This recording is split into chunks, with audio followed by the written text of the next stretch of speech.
Всем привет, здесь очень шумно, я не могу говорить. Как здесь видите? Там была ведьма.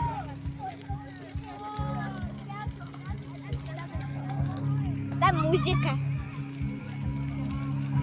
Куда ты лезешь? Мама, там дядя.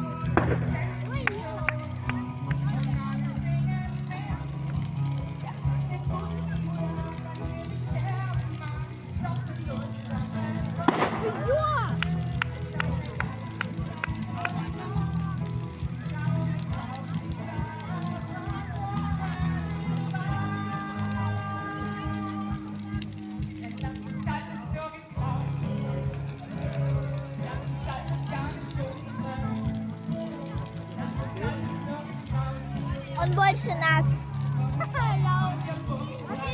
Ой, подожди.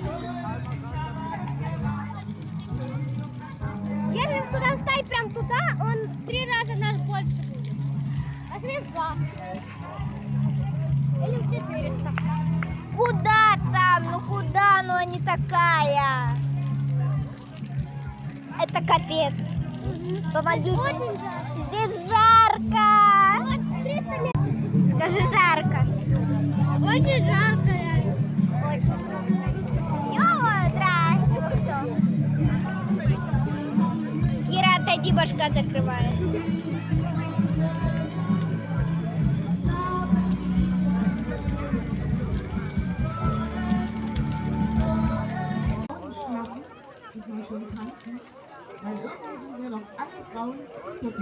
And she said, it's alright, I got home late last night, but I was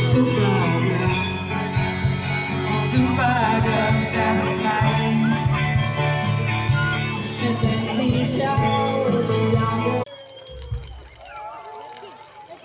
Скажите мне, а такое в жизни у кого-то бывало? Это традиции, что ты ревешь? Я не реву, я не понимаю. Если вот так вот это капец, как будто пожар. Пират ходил. Да, Пират! Пока вы были на канале уже с 16:03. Скажи пока. Пока. Здесь горячо приезжать сюда.